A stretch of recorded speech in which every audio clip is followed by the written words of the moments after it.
In 1931, Boris Karloff donned the mantle of being Frankenstein in one of probably the best horror pictures that we have ever seen. Just a year later, he became Ardeth Bey from The Mummy. And while The Mummy's not really my favorite in the series of Universal monsters, pretty much all of them are okay, at least. I prefer Lon Chaney being The Mummy. But it was a very interesting movie. Definitely not my favorite, but I think Boris Karloff did a pretty good job at the character. I really did like the makeup from the very beginning, and I'm so glad Neca Toys made that version of the Mummy first before we have his more human-like appearance that we see through the rest of the movie.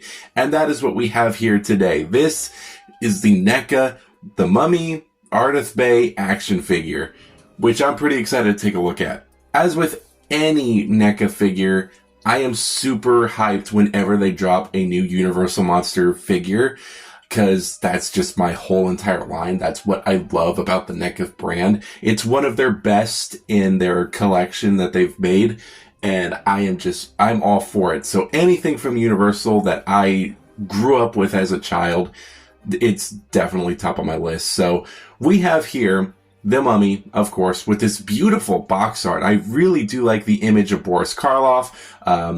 I guess one of his servants in the melting pot or something. I don't know what he's doing. And then the main character, which I don't remember her name, but she's there. Really do like the art style. I love the flames. I love just the colors of red and kind of like, reddish oranges and yellows, and the black kind of just looking very nice. But on the front here, we do have this beautiful piece. On the side, we do have a very nice image of the figure himself with the Mummy, Universal Studios right there. On the side, we have an alternate look of the Mummy with a different head sculpt, which looks really cool and kind of creepy. Very top of the box has an image of the Mummy from the front of the box. Bottom just has legal info and all that stuff. And the back of the box just has a bunch of different images of the figure and just different poses, accessories, just things that you can do with them, which looks really cool. And of course, when you open the box, he does have another image of the figure on the side, while also having a pretty interesting interior. The interior art is basically just a bunch of the accessories from the accessory pack and the original Mummy release. Just kind of in a little scenery here, so if you guys don't have a little background for your Mummy figure, they kind of help you out with that, but I would just get the accessory pack and the other figure, because both of them are really awesome to have, especially for your Mummy collection. Now, the Mummy comes with 3 different head sculpts, which each of them are painted beautifully and also sculpted beautifully. The first head sculpt is Ardeth Bey himself in his kind of, I guess, resurrected looking form. Really do like the paint sculpt on him. It looks a little waxy, I guess you could say, because it shines a little bit, but I really do like the details that they have, and it kind of fits the whole vibe. The only thing I don't really care for is when you look at the base of the neck, it doesn't really match with the rest of the skin on the face, so that kind of sucks, but the hat is painted and detailed very nicely, as well as the kind of neck collar, which some of the paint does rub off on it, but I don't mind too much. We do have his second face, which is a more gnarly looking face. This is pretty much the end of the movie, after the scroll was destroyed in the fire. We pretty much just have him all mangled up, and he just looks like he's decaying in front of us. And then the third head sculpt is a complete decay look, which I love. I love the detailing on the entire face. It's beautifully done, and I just adore it. It is just so gnarly looking, and it's pretty gross, but unlike the first head sculpt, these last two actually have very nice detailing at the neck, and it matches with the rest of the face, so that's pretty cool. When it comes to the hand accessories, he does have 3 pairs of hands, plus one that's very different than the others. This one is pretty much just for the sacrificial knife. You just house that right into his hand. I think the sculpting and the detailing on all of these hands is really, really good. And I love how the ring is painted, especially for this hand. Sometimes they do get the little spot on the ring a little bit wrong, but I really do like it on the kind of knife holding hand.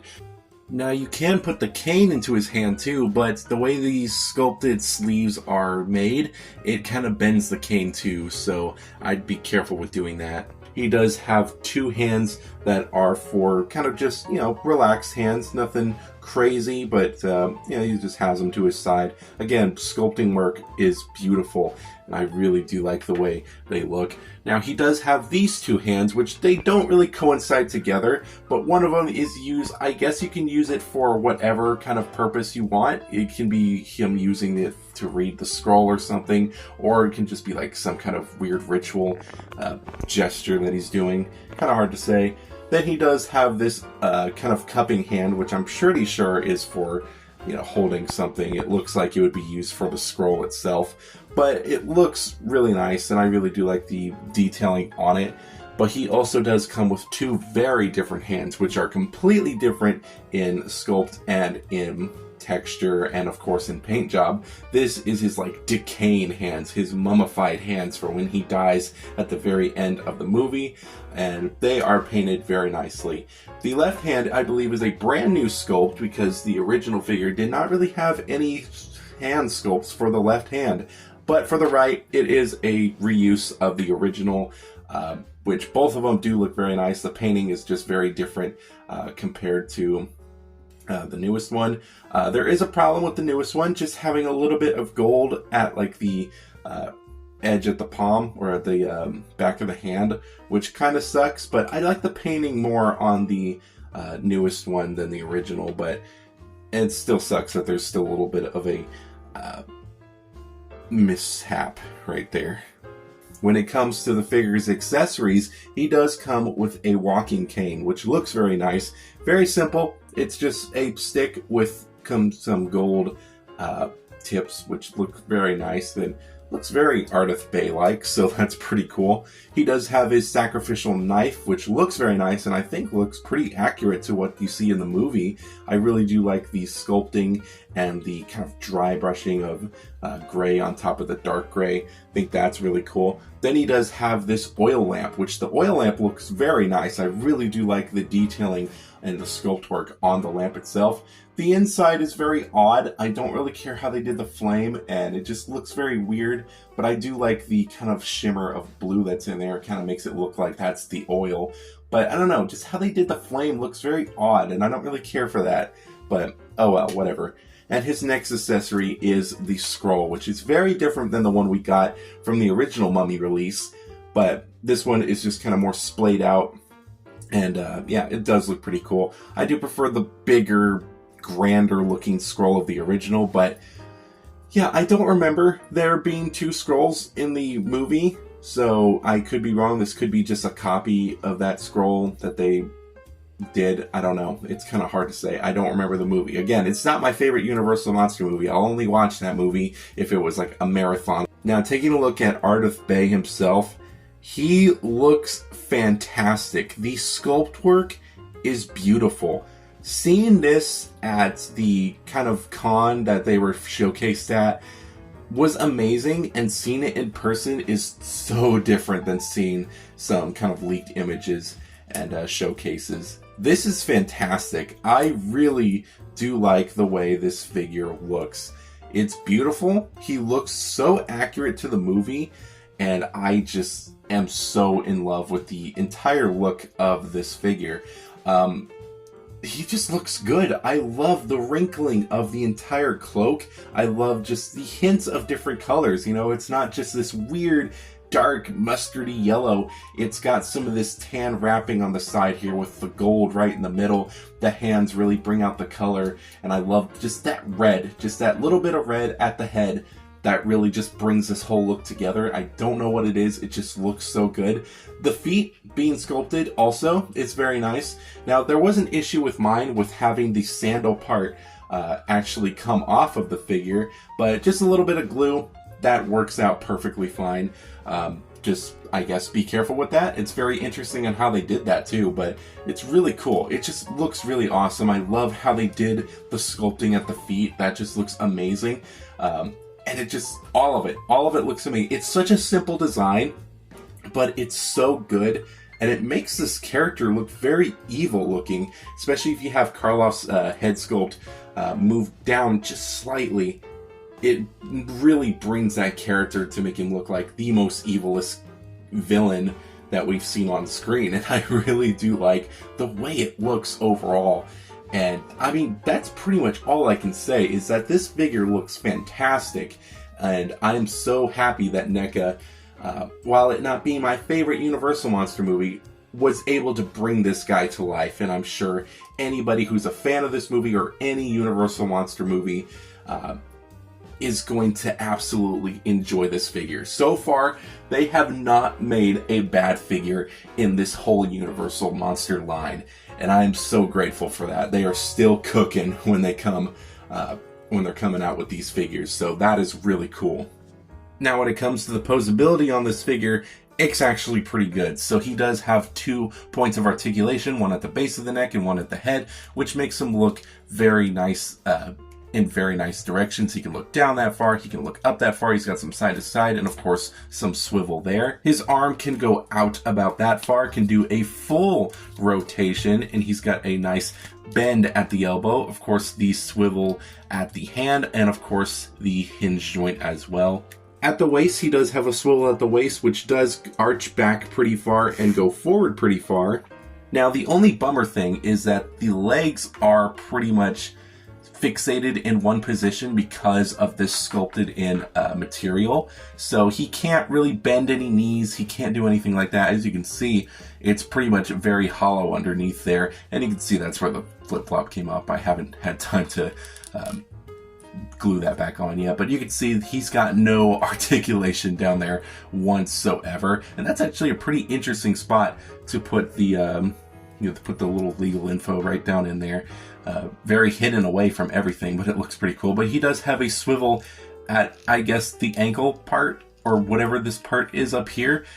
He does, of course, have swivel at the actual ankle himself. He does have a little bit of a hinge joint there, and of course, a tiny bit of a toe pivot. So do not expect to be getting this guy into some of the wackiest poses that you could probably think of. He's a very simple man. Now, when it comes to this figure overall, I really do like it. Now, like I said probably like 100 times in this video alone, it is not my favorite movie from the Universal Monsters line. It's definitely my least favorite, I would say, but I do really love this figure. When this figure was first coming out, I was super excited that he was actually coming, and he looks amazing. And seeing those leaked images was so good, and I was very pleased with what I was seeing. I love him overall. I think everything about him is great. I think there is some issues here and there with this release. The more I've been messing around with him and taking a look at just all of his little whatever and just posing him for the video and stuff, I have started to see just small bits of not great, I guess, things. Mostly it has to do with the hands. The hands look amazing, but when you plug them into the actual wrist, they seem to be very loose in some spots, and I don't know, the rubber just is very odd. They should have went for a little bit of a more harder rubber in terms of like this hand. If we take off this hand and replace it with this one particularly, and you place that into here, it's very tough to get in just a little bit, and it also just feels a little loose, but when you take it out, it feels like it's pulling that joint. So it's kind of scary. It's kind of scary that it's going to peel in there. And there's some hands where it just feels a little loose. I don't know. I think it has to do with it being a rubber, connecting rod, which is okay. It definitely makes it a little easier to not break, I guess. I don't know. It's hard to say. The rubber is great for a lot of things, but I don't know, just with joints like this, doesn't seem all that great, to be honest. But I don't know, maybe I'm just talking. I don't know, it just doesn't feel quite right to me. Other issues, definitely the feet. I like the feet, but there was an issue with putting in a stand in his actual foot, and that ended up breaking off. So instead of just you know, taking the actual peg out and trying to fix the stand. I just cut it and sanded it a little bit. So he stands fine. Also standing, his ankles aren't really the best. He likes to fall forward, so every time I have to stand him, I have to put the legs a little bit back like this, and then gently place them down, and it works fine. But yeah, those are just small issues. I still think this guy is probably a 4.9 out of 5. Great figure with great articulation. Again, he doesn't have any leg articulation, but that's really not a bother to me at all. Because, I mean, again, you're not getting him into some, like, really insane poses. It's Ardeth Bay. I mean, he didn't do that much in the movie in terms of moving around. But I really do like this release. It was awesome. I would say he might be my least favorite release, but I really do love him. Like, don't get me wrong. He's an amazing figure, and so far they have hit every single mark with these Universal Monster figures. But I'd say he's my least favorite. Which makes sense because it's my least favorite movie from the line. But I would love to see more from Universal, of course. But with their Mummy stuff, I would love to see a variant of Kadis, I believe that's what his name is, from the Lon Chaney Universal Monster trilogy. I think it was a trilogy. I would love to see something from like the Mummy's Ghost, the Mummy's Tomb, or something like that. I think somebody else played him in the Mummy's Tomb. I'm not completely sure. I don't remember. I know one of the movies they had a different actor and then they went to Lon Chaney afterwards. But it is cool. It is pretty cool to have this figure. I'm not complaining that much, just some issues here and there. But he's a great release, and I highly recommend you do pick him up if you are collecting the Monsters line. And so far, I have every single one of them except for London After Midnight. I'm still on the search for him. I have not found him at all, which is weird. But that's pretty much all I have to say about this figure. Great figure, and definitely an awesome piece to the collection. As soon as I got him, of course, I had to review him because this is like one of my favorite lines so far in my collection. So yeah, it's definitely been worth it. So thank you guys so much for watching. If you did like this, comment, subscribe, all that stuff. I have all my socials down in the description below. That's pretty much all I have to say. Comment what is your favorite Mummy movie, and if you said the Tom Cruise one, then you're fucking retarded or something. I don't know. That's a pretty bad one, I'm not gonna lie. But I would love to hear what your guys' opinion about this figure, and also what your favorite Mummy movie is. And that's pretty much it. I'll see you guys in the next video.